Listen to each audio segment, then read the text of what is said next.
또 이제 뱅킹 시스템 자체의 어떤 취약성 뭐 이런 것들 때문에 일종의 이제 재료를 가지고 그 비트코인이나 이런 쪽 은행 대체될 수 있는 것들 뭐 이런 부분에 대한 수요는 당연히 이런 때 이제 전체적으로 시스템에 문제가 생겼다 싶을 때는 이제 금이 오르고요. 예를 들어 이머징 마켓이 문제가 생기면 달러가 오르는데 달러가 문제가 생기면은 혹시 문제가 생길 수 있으면 채우는 금이나 비트코인이니까요. 그게 이제 그런 것들의 단기적인 현상이지 않을까 그렇게 싶고요. 비유를 들자면은 이런 건데요. 지금까지 미국이 이제 금리 인상하는 게 사실은 다 부담이었거든요. 그래서 미국이 언제 좀 실업률이 증가할 것이며 미국이 언제 좀 꺾일 것인가. 예를 들어 미국은 이제 체력이 건강했고 나머지 국가들은 약간 체력이 약한 상황에서 이제 미국은 계속 금리를 올리고 하니까 나머지 국가들이 좀 곤혹스러운 상황이었죠. 그래서 비유를 들자면 이제 체력이 강한 사람이 이제 겨울에 우통을 벗고 찬물에 들어가면서 얼음을 깨고 들어가면서 너네들도 같이 들어와라. 이러는데 이제 그 체력이 강한 사람이 드디어 감기가 걸리는 모습을 보여주었습니다. 그래서 이런 것들이 이제 시장을 어떻게 변화시킬까. 예를 들어 이전에 이야기했듯이 뭐 그 미국이 재채기를 하면은 뭐 우리나라는 감기에 걸린다 뭐 이런 말도 있을 정도였는데 그게 이제 미국이 지금 유럽도 이제 스위스도 그런 문제가 있었습니다만은 소위 말해 금리 인상의 약한 고리가 이제 터졌습니다. 그 고리가 금리 인상을 앞으로 더 과감하게 할 거라고 생각을 했다가 그 부분이 브레이크가 많이 걸리게 됐는데요.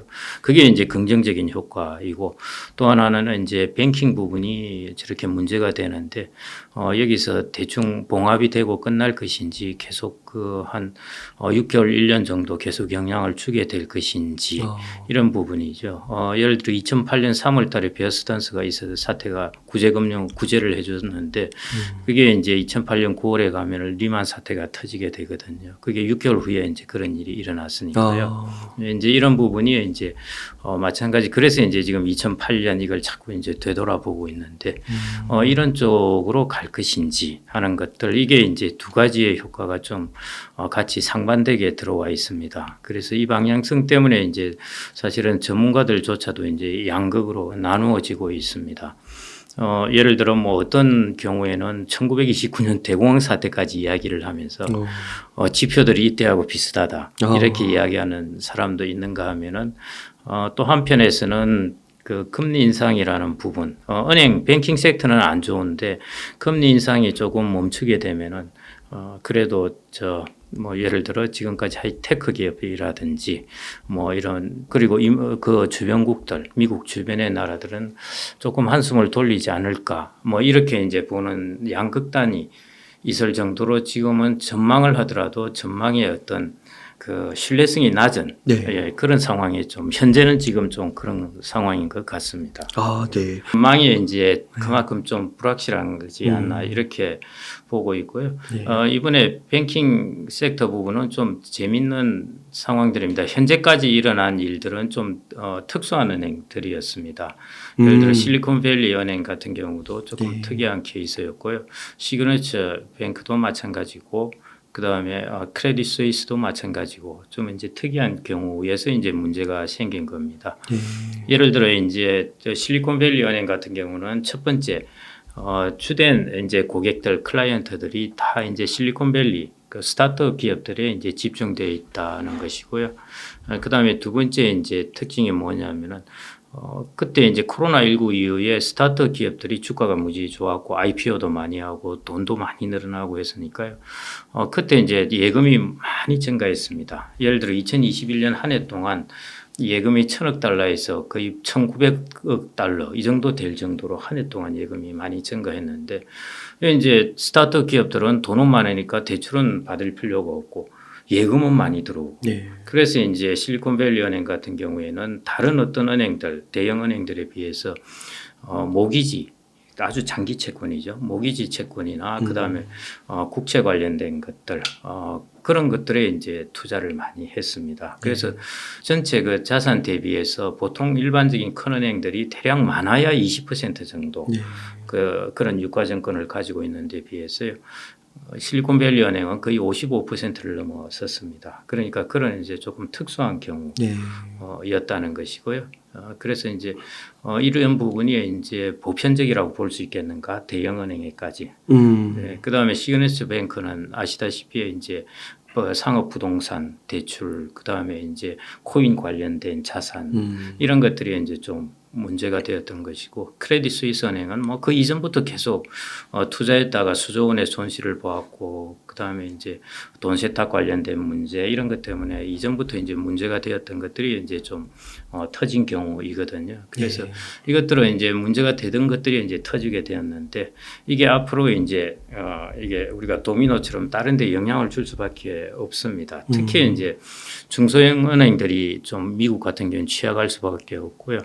미국은 은행이 한 5천 개 정도 되니까 우리가 생각하는 것하고는 좀 다르다고 일단 보셔야 될 것 같습니다. 그래서 미국은 거의 지금까지 은행이 한 번도 그 파산하지 않은 은행이 하나도 없던 데가 거의 한 4, 5년 정도뿐이고요. 대부분 다 조금씩 파산을 하고 있습니다. 5천 개씩 이제 은행이 되게 되니까요. 그래서 지금 같은 경우, 그리고 이제 그때 트럼프가 있을 때 그 규제 완화를 하나 했습니다. 그게 뭐냐면은 이제 그 스트레스 테스트라고, 우리가 극단적으로 금리도 많이 오르고 상황이 아주 안 좋았을 때도 이 은행은 건전하나 이걸 이제 테스트하는 것인데, 거기에 500억 달러 자산이 이상이면은 원래 하기로 되어 있었는데요.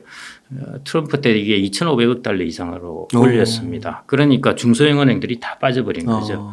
실리콘밸리 은행 같은 경우 거의 2,000억 달러 정도 되니까 여기서 빠졌죠. 만일 그 규제 완화를 하지 않았더라면 실리콘밸리 은행도 마찬가지 이제 그 스트레스 테스트를 하게 되어서 그런 부분에 이제 리스크를 공지받았을지 모르는데요. 이제 그런 부분이 안 되었던 것들이 이번에 이제 터졌거든요. 그럼 다른 이제 중소형 은행들도 이런 리스크에 이제 좀 처해 있다는 것입니다. 그래서 이제 그런 부분들이 앞으로 나타나게 될 부분이고요. 다만 이제 큰 은행들이 아닌 이전에 뭐 베어스턴스라든지 안 그러면 리만 브라더스는 워낙 큰 것들이었으니까 아직 큰 은행들은 이제 시스템상 문제가 없고 중소형 은행들이 이제 인수합병들이 많이 일어나게 되겠죠. 그런 일들이 앞으로 수개월간 계속 일어날 것 같습니다. 그 한 그 시나리오를 보니까요. 이런 식으로 그 중소은행들이 무너지면은 결국에는 이제 그 여파가 만만치 않다 보니까 뭐 대표적으로 연준, 각국의 중앙은행들이 다시 QE를 시작할 것이다. 머니 프린팅을 시작할 것이다. 그렇게 보더라고요. 그래서 그런 것 때문에 최근에 뭐 금이나 뭐 비트코인 대안화폐들도 막 가격이 올라가고요. 이런 해석에 대해서 좀 어떻게 생각하세요? 뭐 단기적으로는 충분히 뭐 가능한 것이고요. 이미 은행의 그 연준의 자산을 이렇게 줄이다가 또다시 이번 사태로 또 약간 증가시키기 시작했거든요. 왜냐하면 리퀴디티 그 프로그램을 해서 그걸 계속 이제 리퀴디티를 또다시 공급해주게 되니까요. 그래서 뭐 그런 부분에서 이제 또 이제 뱅킹 시스템 자체의 어떤 취약성 뭐 이런 것들 때문에 일종의 이제 재료를 가지고 비트코인이나 이런 쪽 은행 대체될 수 있는 것들 뭐 이런 부분에 대한 수요는 당연히 이런 때 이제 전체적으로 시스템에 문제가 생겼다 싶을 때는 이제 금이 오르고요. 예를 들어 이머징 마켓이 문제가 생기면 달러가 오르는데 달러가 문제가 생기면은 혹시 문제가 생길 수 있으면 채우는 금이나 비트코인이니까요. 그게 이제 그런 것들의 단기적인 현상이지 않을까 그렇게 싶고요. 이게 장기적으로 뭐 지속될지 여부는 저는 금에 대해서는 잘 모르니까요. 단기적으로는 충분히 이거는 일어날 수 있는 현상이겠다 이렇게 싶고요. 이번에 일어난 사건에 이제 제일 하여튼 키포인트를 따지자면은 일단 게임의 방식이 이제 바뀌었다는 것입니다. 뭐냐면은 금리를 인상하면서 인플레를 찾겠다는 게임으로 쫙 나가다가 드디어 이제 미국이 나는 체력이 강하다고 생각을 했는데 체력이 약한 모습을 금리 인상의 약한 고리가 나타나기 시작한 거죠. 그러면은 이제 당연히 금리 인상 이번에는 이제 25bp 23일 날 0.25% 올릴 거라고 대부분 이제 예상은 하고 있는데 뭐 원래는 75bp 올릴 거라고 보한 것이거든요. 그런 거에 비해서는 훨씬 이제 완화되게 됩니다. 그러면 이제 게임의 방식이 이제 금리 인상이고 그 주변국들이 이것 때문에 스탁, 주식이나 이런 부동산 이런 부분에서 스트레스를 많이 받고 있다가 네. 이런 부분들은 이제 그 스트레스가 좀 완화되게 되고 대신에 이제 아무래도 은행들이 어려워지게 되면은 기업에 대한 자금 공급이나 이런 것들도 조금 어려울 수밖에 없으니까요. 예, 그럴 부분에 있어서 이제 경기 침체, 경기 후퇴는 반드시 오게 되는 그 이슈들이 이제 생겨나지 않나 싶고요. 그래서 현재는 이제 잘 모릅니다. 이게 유럽의 은행들도 있고 이제 미국의 은행들도 있는데 이 독일은 이제 자기들이 선언하기를 우리 은행들은 튼튼하다 뭐 이런 이야기를 했는데 아시다시피 독일은 전형적인 이제 유니버설 뱅크입니다. 유니버설 뱅크라는 것은 우리나라처럼 커머셜 뱅크, 상업은행, 국민은행이 예를 들어 뭐 미래셋, 네. 투자 증권 이런 일 같이 하는 것이죠. 그런데 작년 한 해 같은 경우에 보면은 어떤 일이 있었냐면은 거의 채권에 깨지고 주식에 깨지고 뭔가 투자은행은 문제가 생겼을 거라는 것이고요. 그래서 투자은행과 상업은행이 결합된 곳에서 과연 사람들이 이제 무슨 일이 발생했을까? 아직 이제 그게 잘 모르는 부분이고요. 그런 것들이 이제 아직 불확실성으로 좀 남아 있는 것 같습니다. 실리콘밸리 은행 같은 경우에는 2000년에 이미 이제 블랙락이 그 리스크 시스템이 강합니다. 그래서 어떤 다른 곳에 채권이나 모기지 관련해서 리스크 평가도 해주고 그러는데요. 그래서 이제 실리콘밸리 은행도 모기지 채권을 많이 가지고 있었거든요. 우리는 국채라고 생각하는데 모기지 채권 많이 가지고 있었습니다. 보통 만기가 30년인데 대략 대출 기한으로 따지자면은 대부분 20년 이상짜리들입니다. 그러니까 듀레이션이 긴 거죠. 금리 좀 올리면은 10년짜리보다 더 많이 터지는 겁니다. 그래서 이제 자기들도 불안하니까 컨설팅과 리스크 체크를 그때 했었는데요. 그때 2020년에 블랙락에서 위험하다고 그랬었어요. 위험하다고 보고서를 냈는데 실리콘밸리 은행이 이제 그걸 그대로 시행을 안 하게 된 거죠. 왜냐하면 2021년 가서 너무 수익이 좋으니까 이거 안 해도 되겠구나 했다가 이제 이번에 터지게 된 것입니다. 조금 예견돼 있던 것들, 그런 것들이 좀 터지지 않았나 싶고요.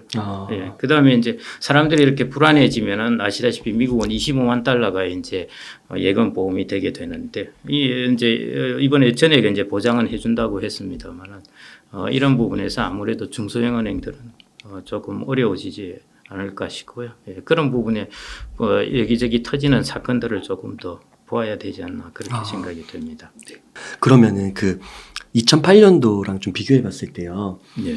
어떻게 심각도에서 좀 더 심각하다고 보시나요? 저는 이제 그렇지는 않다고 보고 있고요. 일단은 이제 큰 은행들 그 당시에 이제 2008년에 문제가 생기면서 좀 더 규제를 강화를 했죠. 그래서 스트레스 테스트도 빅뱅크들은 다 하게 되어 있습니다. 스트레스 테스트란 거는 금리가 이만큼 올랐을 때 니네들 자산이 견딜 수 있는가 이런 부분들을 하게 되어 있으니까요. 일단 은행이라는 시스템은 큰 은행들이 튼튼해지면은 작은 은행들은 이제 좀 무너지더라도 그걸 받쳐줄 수가 있거든요. 그런 면에서 이제 2008년하고는 2008년이라는 걸 한번 당하고 거기 대비를 했기 때문에 다만 이제 트럼프 때 이게 규제 완화를 하는 바람에 중소형 은행이 거기서 쏙 좀 빠져버려서 그게 이제 좀 문제가 되는 것이고요. 그 후에 이제 빅뱅크들은 그 규제 속에 들어 있어서 그 스트레스 테스트들도 했고 하기 때문에 그 부분에 대해서는 재무장관 옐런도 이제 말했듯이 이제 큰 은행들은 괜찮다 이런 이야기를 했는데요. 물론 뭐 재무장관은 그렇게 말할 수밖에 없긴 한데 기본적으로 가지고 있는 자산들이 그렇게 부실한 자산 부분보다는 마켓 리스크로 챙겨놨거든요. 금리가 이제 급등하면서 예금 그때 이제 상당히 특이했던 경우가 2020년, 21년, 22년이 아주 미국의 어떤 뱅크의 자산 운용이나 이런 것들을 보면 되게 특이한 일이 있었습니다. 뭐냐면은 그때 미국이 돈을 많이 풀면서 예금이 많이 다 증가했습니다. 근데 예금은 증가했는데 대출은 그렇게 사람들이 많이 안 들고 가고 하니까 이걸 이제 다들 유가증권으로 운용을 한 것이죠. 뭐 주식으로 하겠습니까? 그러니까 채권으로 하게 되는데 채권 중에서 그래도 자기의 예금 금리하고 대출 금리하고 그 운용 금리하고 마진을 많이 내야 되니까 그래도 좀 더 높은 금리를 그 당시 0%대 금리에서 높은 금리를 원하려면 어떻게 했겠습니까? 첫 번째, 그래도 금리가 높으려면은 만기가 긴 채권을 사야 된다. 그다음 금리가 조금 높으려면은 국채나 이런 거보다는 회사채 모기지 쪽으로. 채권. 예, 이제 회사채 이런 거는 그래도 리스크가 생각나고. 있기 때문에 안 사고요. 모기지나 이런 거는 이제 일종의 이제 국가의 보증이 있다든지 이런 것들이 있고 하니까요. 그다음에 주택 자체가 어느 정도 담보가 되어 있고 하니까 이런 것들을 이제 주로 삽니다. 그런데 이제 모기지 채권 같은 경우 듀레이션도 이렇게 긴데 금리가 오르면은 원래 모기지 같은 경우 미국은 금리가 떨어지면은 중도 상환을 합니다. 왜냐하면은 갚아버리고 낮은 금리로 다시 빌리면 유리하기 때문에요. 그래서 중도 상환을 막 하기 때문에 금리가 낮으면은 듀레이션이 떨어집니다. 그런데 금리가 오를 때는 아무도 중도 상환을 안 하거든요. 그러니까 듀레이션이 그대로 긴 채로 있기 때문에 금리가 오를 때 모기지 채권은 두드려 맞는 것, 손실이 아주 폭이 크게 됩니다. 네. 그게 이제 미국의 은행에 전반적으로 이런 부분이 조금 이제 두들겨 맞았기 때문에요.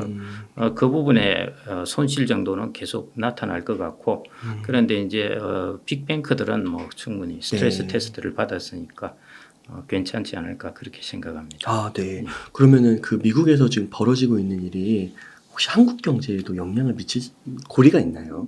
그게 이제 금리라는 고리. 아, 그렇죠. 예.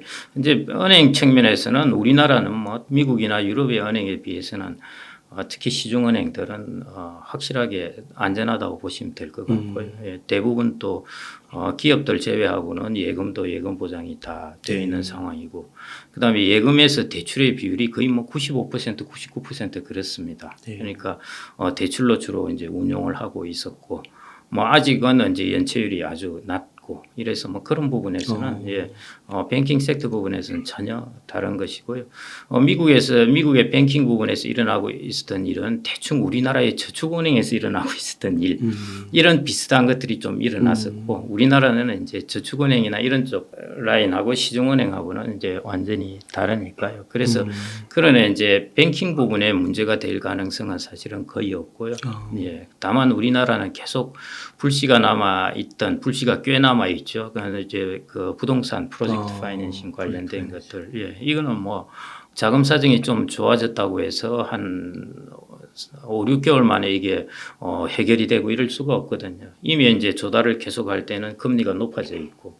그러면은 자기의 이제 지금 개발하고 있는 부동산의 기대 수익은 떨어졌고, 뭐 이거는 자꾸 이제 손실이고 이 비즈니스 모델은 안 좋아 보이고 자꾸 이렇게 되면은 자금 구하기는 더 어렵게 되고 이런 것들은 이제 계속 시간이 가면서 문제가 될 수밖에 없을 것 같고요.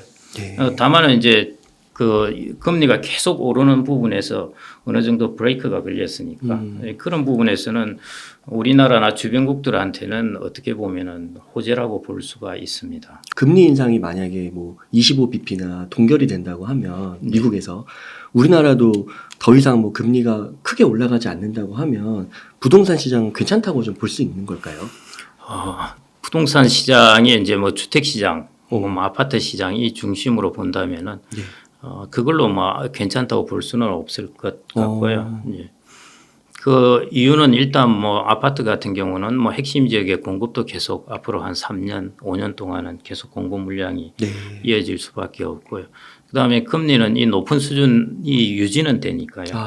유지는 되기 때문에 이게 당장 시장의 기류를 바꾸기는 어렵지 않나 싶고요. 아주 싸게 나온 매물이 있어서 그런 것들에 대한 이제 매수세는 들어갈 수가 있겠죠. 현재 그래서 어제도 뭐 이야기하다 보면은 이제 부동산 중개업을 하시는 분들은 요즘 보면은 강남도 그렇고 요즘 또 이제 도봉구 이런 쪽도 뭐 상계동 뭐 이런 쪽도 올라간다. 예, 이제 가격이 올라간다. 요즘 살리는 사람들도 나오고 맞아요. 그렇더라 하는데요.